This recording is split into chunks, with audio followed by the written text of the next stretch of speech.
What's up, guys? The Snowman here, and I'm starting to get super pumped up because Euro 2021 is less than a month away. Today I've got part 5 of a 6-part video series previewing all 6 groups for the Euros this summer.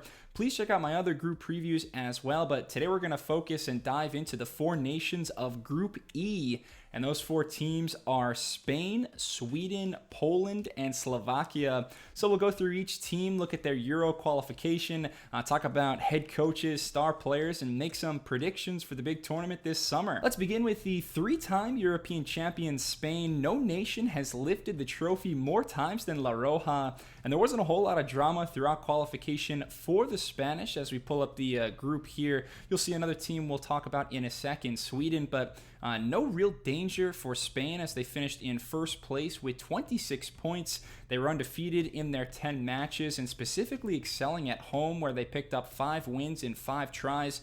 And the good news for Spain is that they are one of 11 host nations at Euro 2021. They will have that home field advantage playing all 3 group stage games in Sevilla, so that's a big plus for Spain. Joint top scorers throughout qualifying, Alvaro Morata, Rodrigo, and the ever-present Sergio Ramos. They each netted 4 goals. But Spain hasn't won a knockout stage game in 3 consecutive major tournaments, so quite the 180 from their tiki-taka reign from 2008 to 2012. Spain actually enters this event with a lot to prove. Luis Enrique is the manager for Spain. They haven't had the coaching continuity and consistency they had for 12 plus years under Luis Aragonés and Vicente Del Bosque. It's been a bit of a carousel the last few years.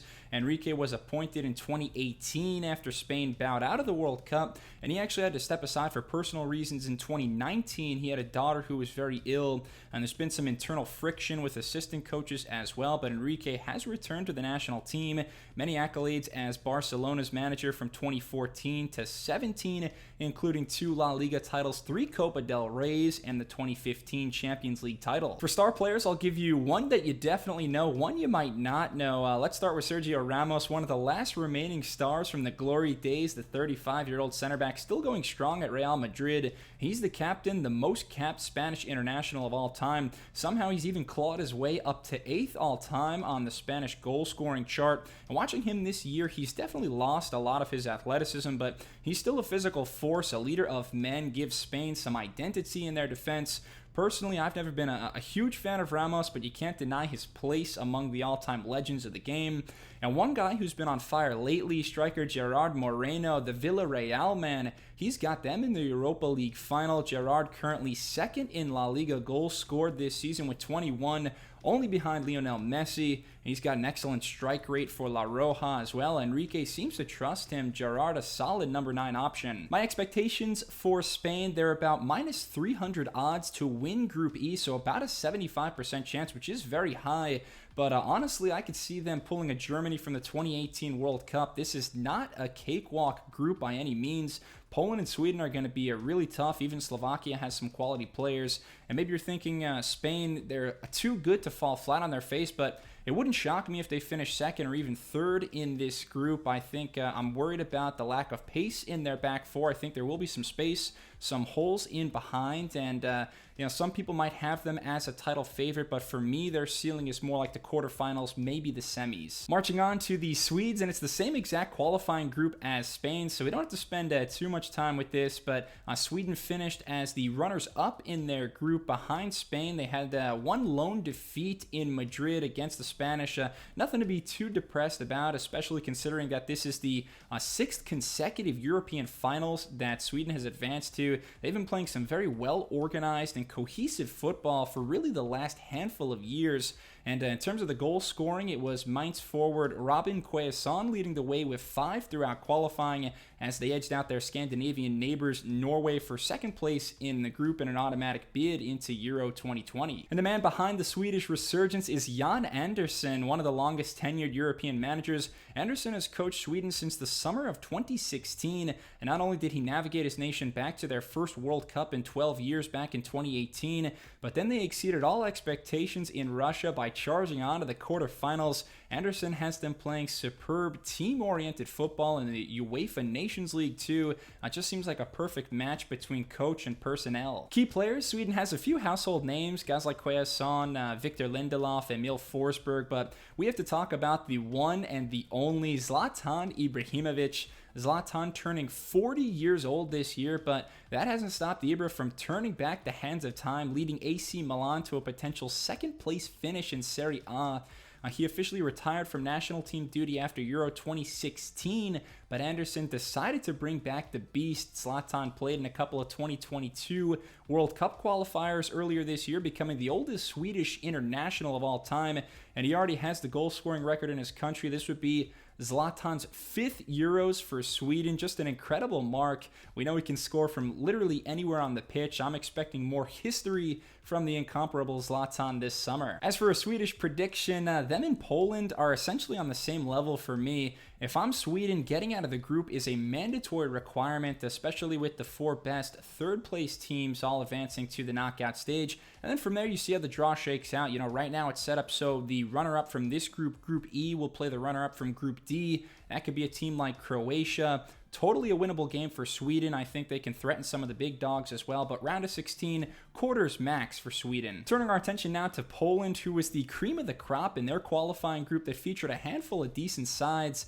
Poland 8 wins, just 1 lone defeat. That was on the road to Slovenia. They scored 18 goals, just 5 goals conceded. Like Spain, they've been through multiple managers lately. We'll get to more on that in a sec, but all in all, it's a very quality side. A few young, promising pieces as well. And no surprise, the Munich man, Robert Lewandowski, was their leading goal scorer throughout qualifying with 6 goals there. It's the 4th consecutive time that Poland has qualified for the European Championships. Pretty remarkable considering they didn't qualify a single time from 1960 to 2004. And you might remember Poland was a penalty shootout away from the semifinals back in 2016. So they'll be aiming high yet again this summer. The Polish coach is a Portuguese man, Paulo Sousa, the shortest tenured manager of anyone coaching at these Euros. Sousa's only been charged for 4 months since late January 2021. It was actually Jerzy Brezicek who guided them through qualifying, but at age 50, Sousa has plenty of experience coaching stints all around the world, including in England, France, and Italy. And of course, all conversations regarding the Poles have to begin with the best striker on the planet, Robert Lewandowski, an elite number 9 in every sense of the definition, 32 years of age. He's become one of my favorite players to watch over the past decade. The strike rate at Bayern Munich is world class. Louis scores almost a goal per game. He's got all the tools you want in a lethal goal poacher, finishing ability with both feet as well as his head, the height, the strength, balance, speed. His positional awareness and instincts are off the charts. A high work rate, can set up his teammates too. The only knock on Lewandowski is that he may be Poland's all-time record goal scorer, but only 2 goals in the big 3 international tournaments that he's played in, so that has got to change if Poland wants to make a deep run, make some noise. And my gut tells me that Poland will make some noise this summer. Again, them and Sweden just kind of a notch below Spain for me. I mentioned some of the young, fresh faces. They've got guys like Hertha Berlin forward Krzysztof Piatek, who's been in great goal-scoring form.